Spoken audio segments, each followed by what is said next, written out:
Debosyon, purihin ang Panginoon. Viva pong Jesus Nazareno, awit at papuri, alay namin sa'yo, dinggin ng dalangin at pagsamo ng bayan mo. Viva pong Jesus Nazareno.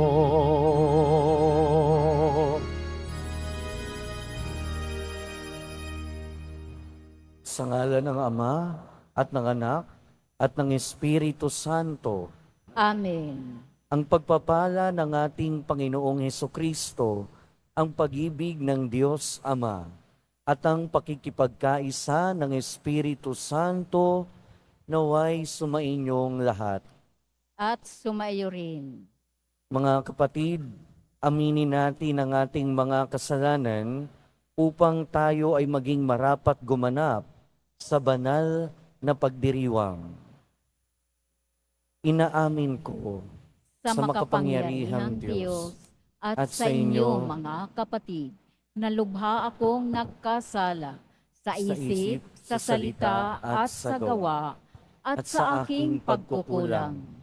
Kaya isinasamo ko sa mahal na Birheng Maria, sa lahat ng mga anghel at mga banal, at sa inyo mga kapatid, na ako'y panalangin sa Panginoong ating Diyos.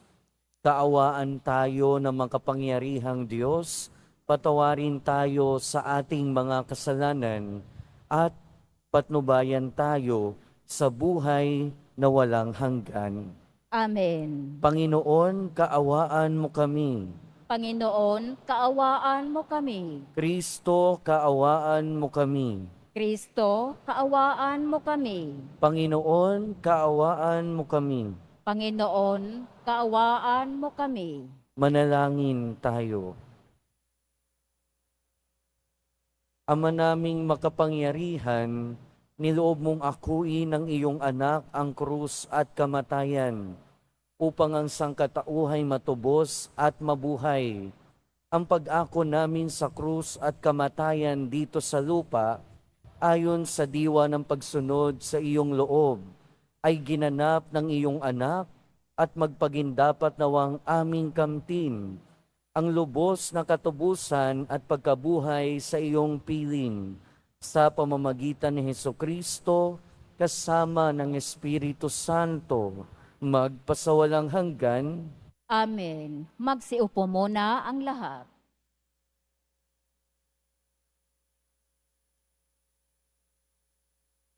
Pagbasa mula sa aklat ni Propeta Osias.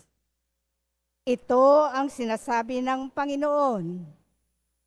Israel, manumbalik ka na sa Panginoon na iyong Diyos. Ang pagbagsak mo ay bunga ng iyong kasamaan.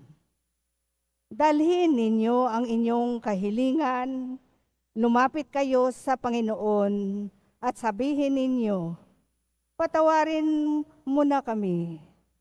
Kami iyong kahabagan at tanggapin. Maghahandog kami sa iyo ng pagpupuri. Hindi kami mailigtas ng Assyria.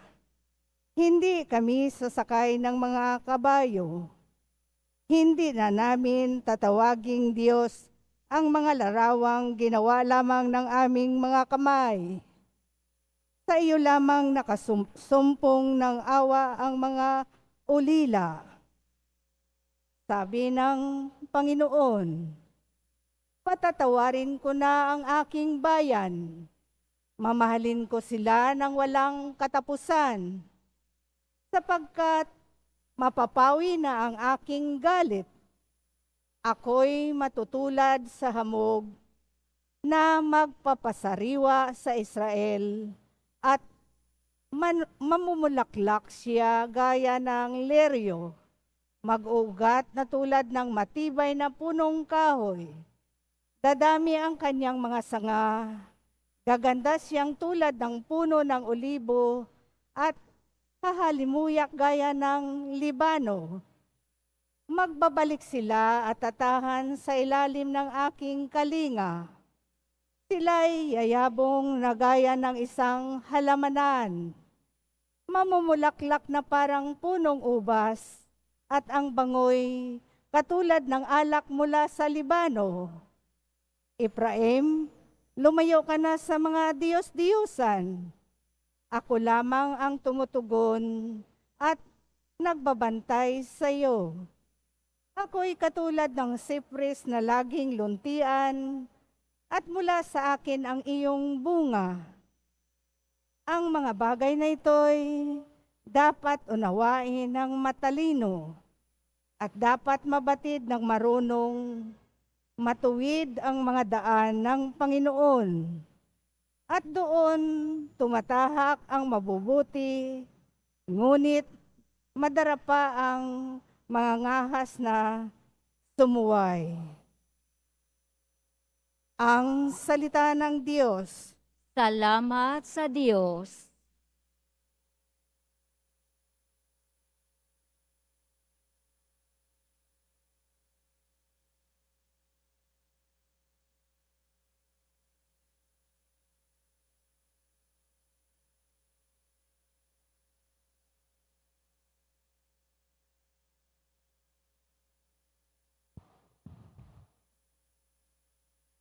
Pupurihin ko kailanman ang dakila mong pangalan. Pupurihin ko kailanman ang dakila mong pangalan. Ako'y kaawaan o mahal kong Diyos, sangayon sa iyong kagandahang loob. Mga kasalanan ko'y iyong pawiin, ayon din sa iyong pag-ibig sa akin. Linisin mo sana ang aking karamhan at ipatawad mo yaring kasalanan. Pupurihin ko kailanman ang dakila mong pangalan. Nais mo sa akin isang pusong tapat, puspusin mo ako ng dunong mong wagas. Ako ay linisin, sala ko'y hugasan, at ako'y pupuri ng walang kapantay. Pupurihin ko kailanman ang dakila mong pangalan. Isang pusong tapat sa akin likhain. Bigyan mo, O Diyos, ng bagong damdamin. Sa iyong harapay, huwag akong alisin. Ang espiritu mo ang papaghariin. Pupurihin ko kailanman ang dakila mong pangalan. Ang galak na dulot ng iyong pagliligtas, ibalik at ako ay gawin mong tapat. Turuan mo akong makapagsalita at pupurihin ka sa gitna ng madla. Pupurihin ko kailanman ang dakila mong pangalan. Magsitayo na po ang lahat.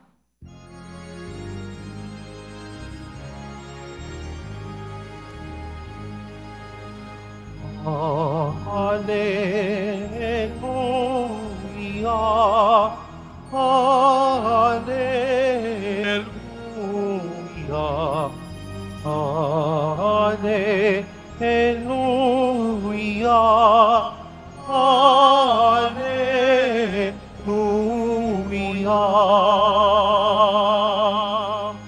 Pagdating ng Espiritu,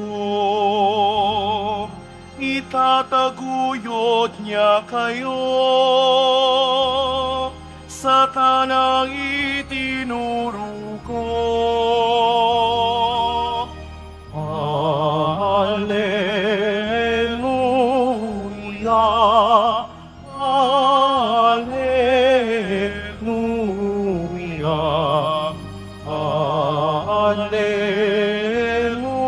Hallelujah, Hallelujah.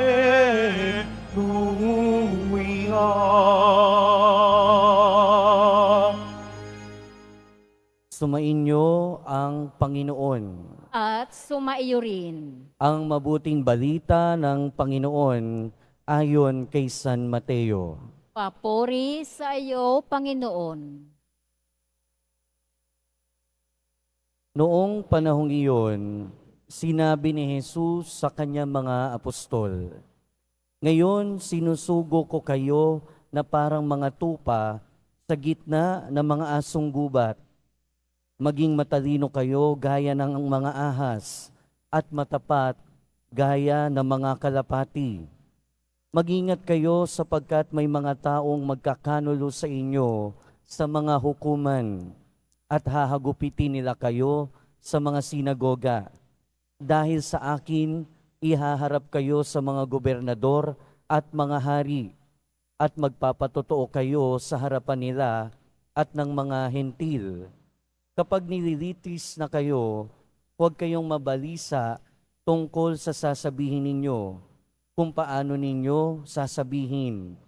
Pagdating ng oras, ito'y ipagkakaloob sa inyo, sapagkat hindi kayo ang magsasalita, kundi ang Espiritu ng inyong Ama ang magsasalita sa pamamagitan ninyo.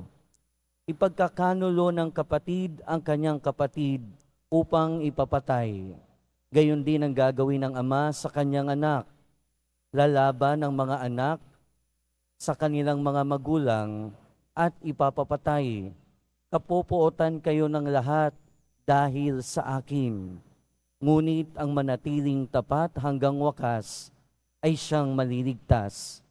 Kapag inuusig nila kayo sa isang bayan, tumakas kayo sa kasunod. Sinasabi ko sa inyo, hindi pa ninyo napupuntahan ang lahat ng bayan ng Israel, ay darating na ang anak ng tao. Ang mabuting balita ng Panginoon. Pinupuri ka namin, Panginoong Hesukristo. Magsiupo muna ang lahat. Welcome po sa Minor Basilica and National Shrine of Jesus Nazareno. Biyernes ngayon and Friday is Quiapo Day, araw ng ating pagdedebosyon sa mahal na poong Jesus Nazareno. Kaya bigyan natin siya ng papuri. Magandang umaga po sa inyong lahat. Mga kapatid, mula pa noong Lunes hanggang ngayon, 5 araw, narinig na natin kung paano tinawag, pinili ng ating Panginoon ang kanyang mga alagad, ang kanyang mga apostol na magmimisyon. At ngayon, naririnig pa rin natin yung kanyang mga instruction at mga babala tungkol sa mangyayari sa kanyang mga apostol. Mahirap ba kung kayo tatanungin, mahirap ba talaga maging tagasunod ng ating Panginoon? Mahirap ba na maging Kristiyano? Kung kayo tatanungin, mahirap ba maging Kristiyano? Siguro depende kung paano mo bibigyan ng kahulugan ang salitang pagiging Kristiyano. Kung ibig sabihin ng pagiging Kristiyano ay ang pagsisimba tuwing linggo, malamang hindi mahirap. Kung ang pagiging Kristiyano ang ibig sabihin ay ang pagiging mabuting tao, depende na naman kung anong ibig sabihin ng pagiging mabuting tao. Pero primarily speaking, ang pagiging Kristiyano ay ang pagsunod sa ating Panginoong Hesukristo. At ang pagsunod sa ating Panginoong Hesukristo ay ang pagsunod sa kanyang mga utos na sumasalamin sa utos ng simbahan. Ngayon, ang tanong doon, gaano natin sinusunod ang utos ng ating Panginoon? Dahil kung talagang susundin natin ang utos ng ating Panginoon, ay talagang mahirap maging Kristiyano. Talagang mahirap maging Kristiyano kung susundin natin ang ating Panginoon. Sabi ng ating Panginoon sa ating Ebanghelyo, kung susundin natin siya, kapupuotan tayo ng lahat. Nararamdaman nyo ba to? Nararanasan nyo ba ito sa inyong buhay? Malamang sa ngayon, hindi. Malamang sa ngayon, siguro hindi masyado. Dahil kung minsan, may mga pagkakataon na imbis na sundin natin ng Diyos, gumagawa tayo ng sariling nating Diyos at yun yung sinusunod natin. May 5 araw na rin na sunod-sunod nating naririnig kung papaanong nagkakasala ang bayang Israel at sila ay pinapatawad pa rin. At sa ating pagbasa ngayon, nasa bandang huling bahagi na ng aklat ni Propeta Oseas. At sinasabi dito ng ating Panginoon, sa bandang unang bahagi ng ating unang pagbasa, ang pagbagsak mo ay bunga ng iyong kasamaan. Pero kalaunan, sinasabi ng ating Panginoon dito, patatawarin ko na ang aking bayan. Mamahalin ko sila ng walang katapusan, sapagkat mapapawi na ang aking galit. Kahit na madalas o kung minsan, gumagawa tayo ng sarili nating Diyos at iyon yung sinusunod natin. At ano ba yung mga ginagawa nating Diyos? Minsan, pera yung ginagawa nating Diyos at yun yung sinusunod natin. Minsan, kapangyarihan yung ginagawang Diyos at yun yung sinusunod. Minsan, yung mga layaw sa buhay ang sinusunod. Minsan, dala ng kahirapan, ang ginagawa nating Diyos ay yung kasamaan at kasalanan. At gumagawa tayo ng sarili nating Diyos dahil makasalanan tayo. Pero lagi nating tandaan, kahit makasalanan tayo, hindi lang tayo makasalanan. Tayo ay mga tinubos na makasalanan. Makasalanan tayo, pero tayo ay tinubos ng ating Panginoon. Makasalanan tayo, pero tayo o para sa atin, namatay ang ating Panginoon. Kaya kahit na makasalanan tayo, pinapatawad pa rin tayo ng ating Panginoon. At sa pagiging Kristiyano, unang-una, kung talagang tototohanin natin, kung talagang mamumuhay tayo bilang tunay na Kristiyano, ay talagang mahirap talaga. Sa ngayon, dito sa Pilipinas, ang pagiging Katoliko ay madali. Kaya nga laging puno ang Quiapo Church. Kaya nga wala naman tayo nagiging problema kapag tayo nagsisimba. Bukod siguro sa sikip ng simbahan at sa init ng araw sa mga nasa labas, walang ibang paghihirap. Pero pag pumunta tayo sa iba't ibang mga bansa, ang pagiging Katoliko mismo, by simply being a Catholic, napakahirap na. At naranasan yon ng mga sinaunang Kristiyano. Pero nararanasan pa rin yun ng ibang mga Kristiyano ngayon. Katulad kapag ka nasa bandang Middle East tayo, di ba? Napakahirap magpahayag na ikaw ay Kristiyano. Sa ibang bahagi ng India, mahirap maging Kristiyano. Kaya nga doon, di ba, mga nababalitaan tayo, mga madre, mga Kristiyano, pinapatay dahil lang sa pagiging Kristiyano. Pero sa atin dito sa Pilipinas, hindi naman natin nararamdaman yung mga bagay na yan. Pero sa totoo lang, kung talagang mabubuhay tayo bilang Kristiyano, ay talagang mahirap. Talagang mangyayari na may magagalit sa atin. Talagang mangyayari na talagang kapupuotan tayo. Dahil sa loob mismo, minsan ng ating pamilya, kung tayo nabubuhay bilang Kristiyano, at ang pamumuhay bilang Kristiyano ay pamumuhay sa hustisya, katarungan, pagmamahal at malasakit sa kapwa, aba, madali ba yun? Kung sa trabaho natin, may kultura ng tsismisan, may kultura ng siraan, at hindi yun ang kultura ng pagiging Kristiyano. At pinairal natin ang kultura ng pagiging Kristiyano sa isang lugar na hindi ganon ang kultura. For example, sa office nyo, ang kultura tsismisan, at ikaw nagpaka-Kristiyano, hindi ka pwedeng sumali. Madali ba yun? Siyempre, hindi. Kung sa isang lugar, sa isang trabaho mo, for example, ang kultura ay korupsyon, pagnanakaw, lahat ng kasama mo yun yung ginagawa, At kung ikaw magpapaka-Kristiyano, hindi mo gagawin, madali ba yun? Hindi talaga. Ang pagiging Kristiyano, kung gagawin natin ng 100%, ay talagang mahirap. Lalo na kung nasa kalagayan ka ng mahirap maging Kristiyano.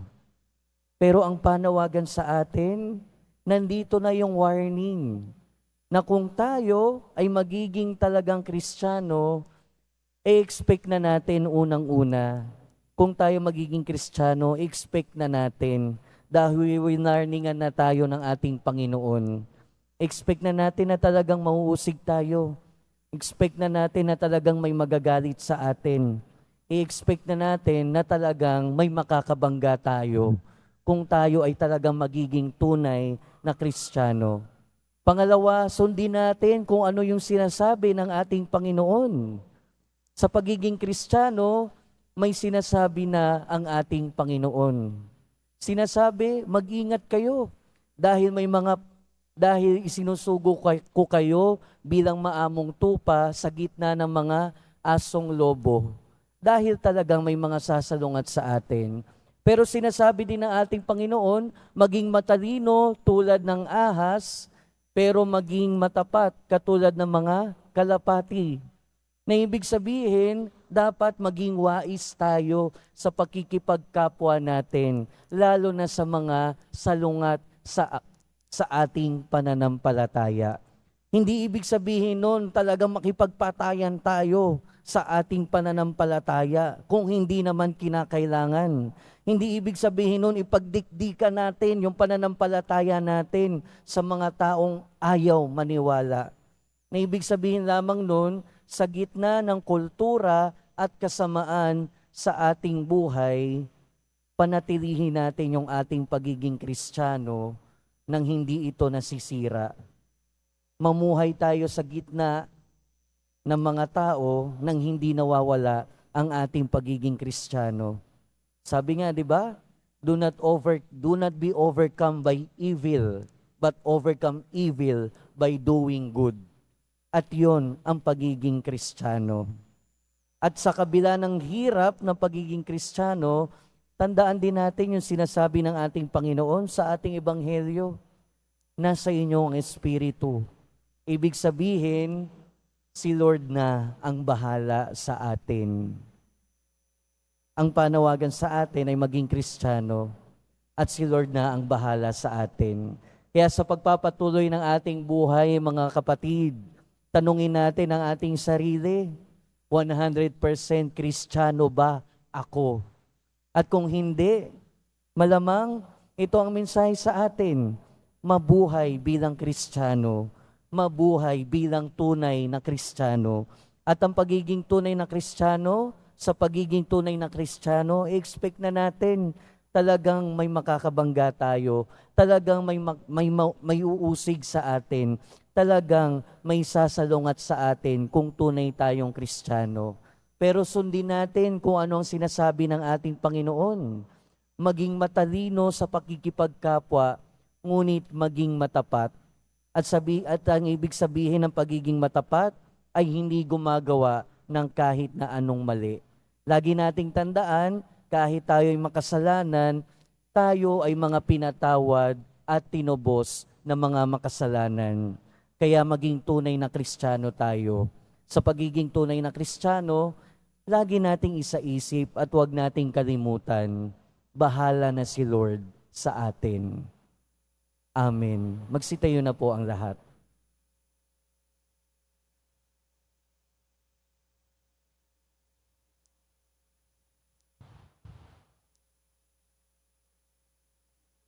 Mga minamahal kong kapatid, idulog natin sa mahal na poong Jesus Nazareno ang ating mga kahilingan, taglay ang matibay na pananampalataya sa kanyang pagkadiyos at tapat na pag-asa sa kanyang kapangyarihan at ang maningas na pag-ibig sa kanyang puso. Sa bawat panalangin ng ating itutugon, mahal na poong Jesus Nazareno, kaawaan mo kami. Mahal na poong Jesus Nazareno, kaawaan mo kami. upang ang Eukaristiya na ating tinatanggap sa komunyon at inihahandog sa misa bilang alaala ng mga hirap ng mananakop ay magdulot sa atin ng wagas na pagmamahal sa Diyos at sa kapwa. Manalangin tayo. Mahal na poong Jesus Nazareno, kaawaan mo kami. Upang ang panalangin ni Jesus Nazareno sa halamanan ng Getsemani, na dito'y pinawisan siya ng dugo, ay maghasik sa atin ng pagkahilig sa panalangin, na siyang mabisang lunas sa lahat ng karamdaman ng tao. Manalangin tayo. Mahal na poong Jesus Nazareno, kaawaan mo kami.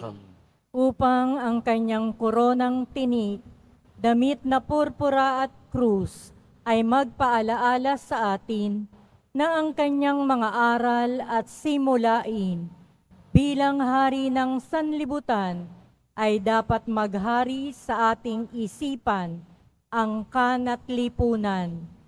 Manalangin tayo. Mahal na poong Jesus Nazareno, kaawaan mo kami.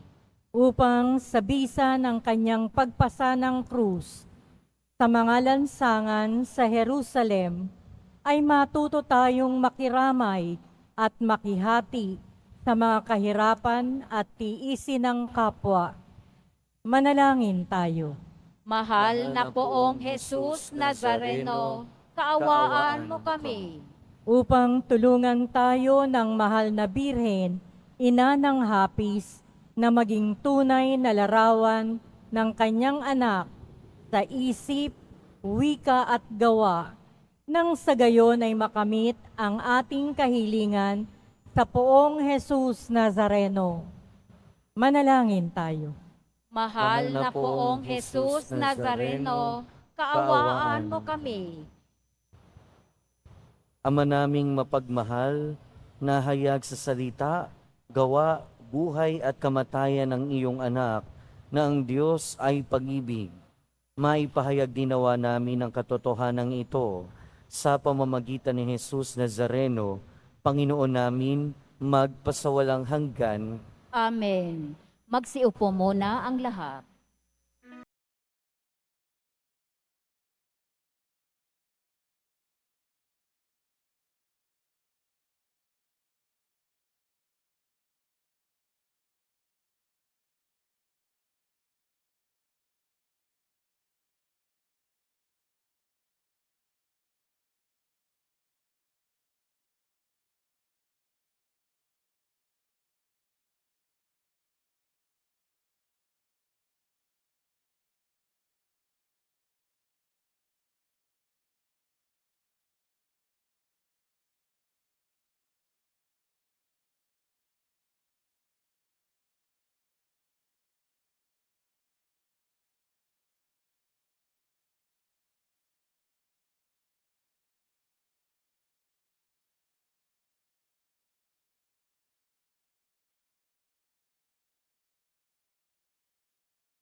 Magsitayo na po ang lahat.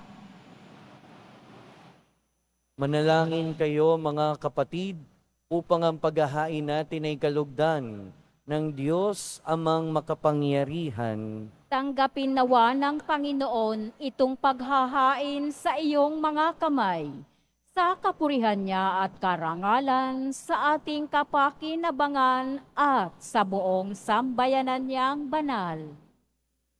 Ama naming lumikha, sa ikapagpapatawad ng mga kasalanan, maganap nawa ang paghahaing ito sa dambana ng krus na siyang pumawi sa kasalanan ng buong mundo.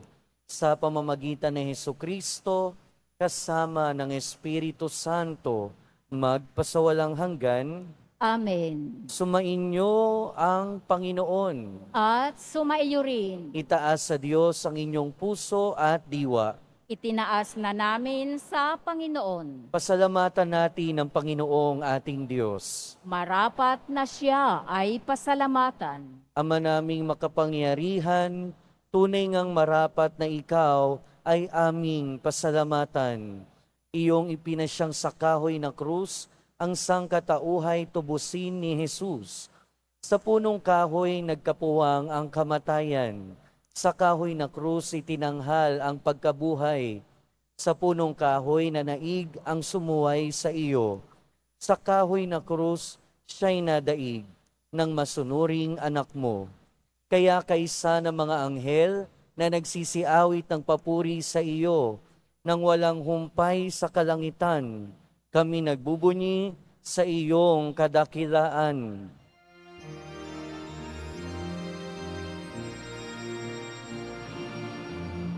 Santo, Santo, Santo, Panginoong Diyos ng mga hukbo, napupuno ang langit at lupa ng kadakilaan mo. O sana sa kaitaasan, pinagpalang na paririto sa ngalan ng Panginoon. O sana sa kaitaasan.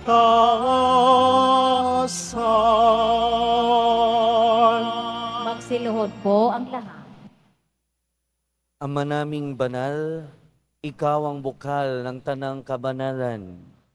Kaya't sa pamamagitan ng iyong Espiritu, gawin mong banal ang kaloob na ito, upang para sa aming maging katawan at dugo ng aming Panginoong Hesukristo. Bago niya pinagtiis ang kusang loob na maging handog, hinawakan niya ang tinapay, pinasalamatan kaniya, pinaghati-hati niya iyon, iniabot sa kanyang mga alagad at sinabi, "Tanggapin ninyong lahat ito at kanin. Ito ang aking katawan na ihahandog para sa inyo."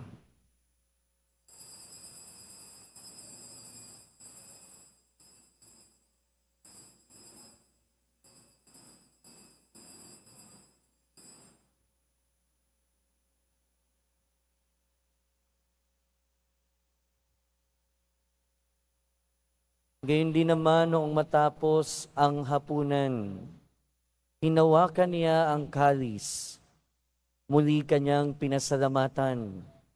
Iniabot niya ang kalis sa kanyang mga alagad at sinabi, "Tanggapin ninyong lahat ito at inumin. Ito ang kalis ng aking dugo, ng bago at walang hanggang tipan. Ang aking dugo na ibubuhos para sa inyo at para sa lahat, sa ikapagpapatawad ng mga kasalanan. Gawin ninyo ito sa pag-alala sa akin."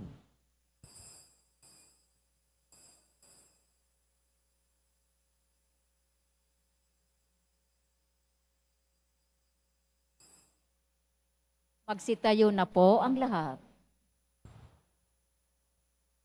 Ipagbunyi natin ang misteryo ng pananampalataya. Si Kristo'y namatay, si Kristo'y nabuhay, si Kristo'y babalik sa wakas ng panahon.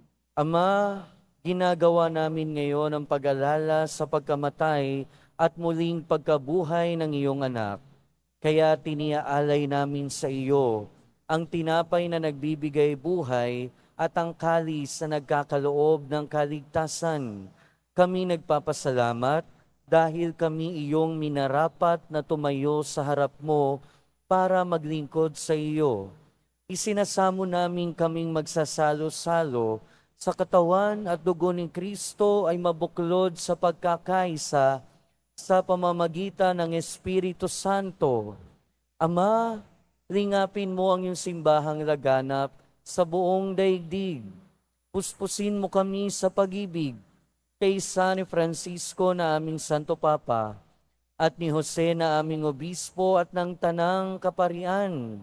Alalahanin mo rin ang mga kapatid naming nahimlay, nang may pag-asang sila'y muling mabubuhay, gayon din ang lahat ng mga pumanaw. Kaawaan mo sila at patuloyin sa iyong kaliwanagan. Kaawaan mo at pagindapating kaming lahat na makasalo sa iyong buhay na walang wakas, kaysa ng mahal na Birheng Maria na Ina ng Diyos, ng kanyang kabiyak ng puso si San Jose, kaysa ng mga apostol ni San Juan Bautista, at ng lahat ng mga banal na namuhay dito sa daigdig ng kalugod-lugod sa iyo. May pagdiwang nawa namin ang pagpupuri sa ikararangal mo sa pamamagitan ng iyong anak na aming Panginoong Hesukristo.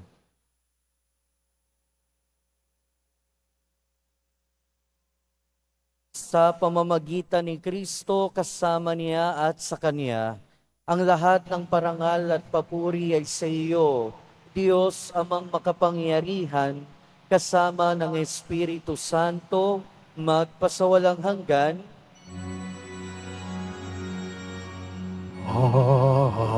Amen. Amen. Amen.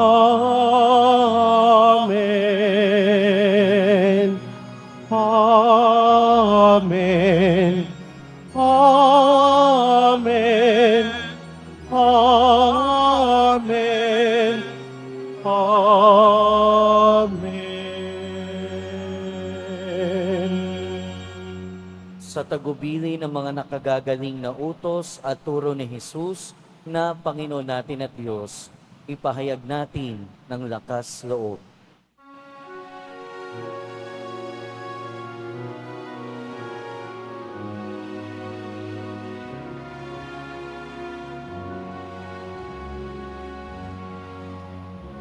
Ama namin, sumasalangit ka, sambahin ang ngalan mo, mapasamin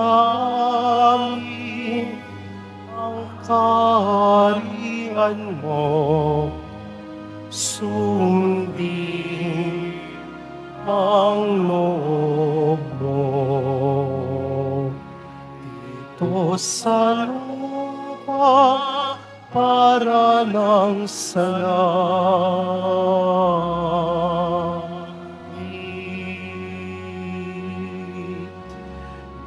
Bigyan mo kami ngayon ng aming kakanin sa araw-araw, at patawarin mo kami sa aming mga sala, para na pagpapatawad namin sa nagkakasala sa amin. At huwag mo kami ipahintulot sa tukso, at iadya mo kami sa lahat ng masama.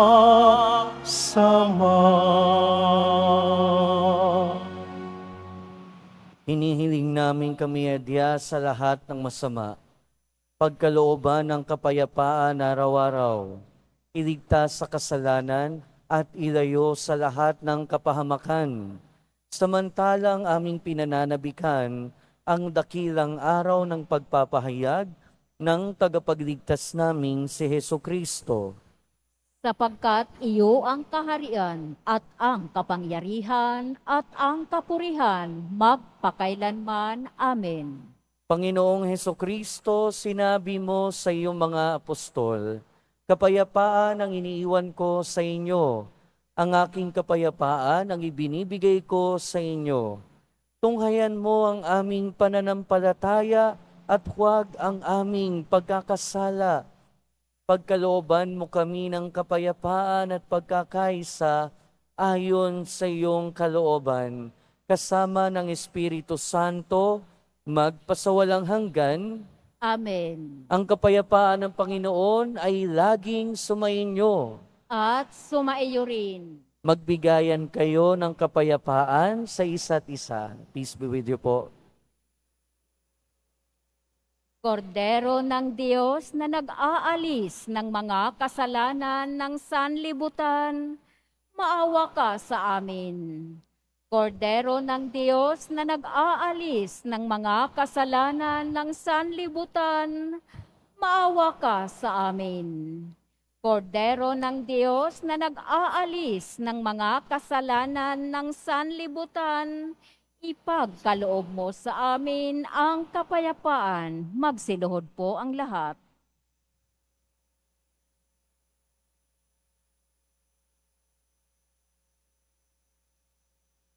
Ito ang kordero ng Diyos. Ito ang nag-aalis ng kasalanan ng sanlibutan. Mapalad ang mga inaanyayahan sa kanyang piging.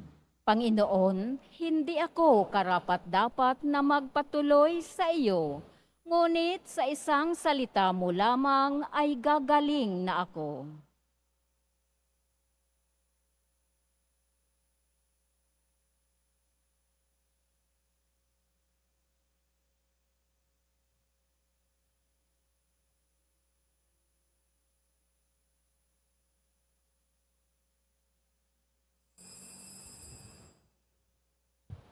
Para sa lahat ng tatanggap ng banal na komunyon, sasagot po tayo ng amen pagkasabi ng pare o ng lay minister ng katawan ni Kristo at isubo agad sa bibig bago umalis sa harapan ng pare o lay minister. Sumunod po tayo.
Manalangin tayo.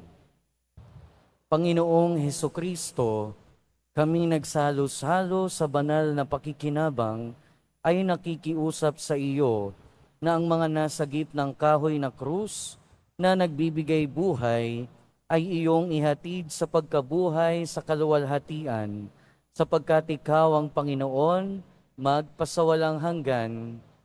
Amen. Sumainyo ang Panginoon. At sumaiyo. Mahal na poong Jesus Nazareno, inihayag mo sa pamamagitan ng krus ang walang maliw na pag-ibig ng Diyos sa sangkatauhan. Pakinggan mo ang kahilingan ng iyong angkan na nagsusumamo sa iyo. Makamtanawa nila ang inyong katugunan at tanggapin ang kasagutan na may utang na loob na tinatanaw.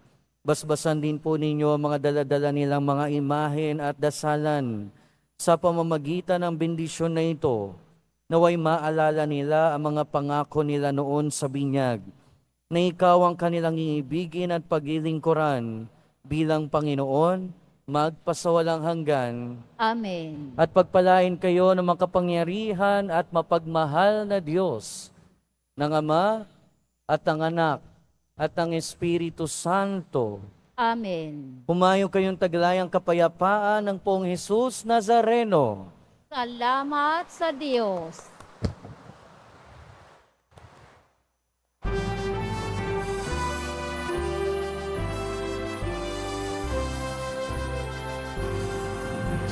Padre Jesus Nazareno, sinasamba ka namin.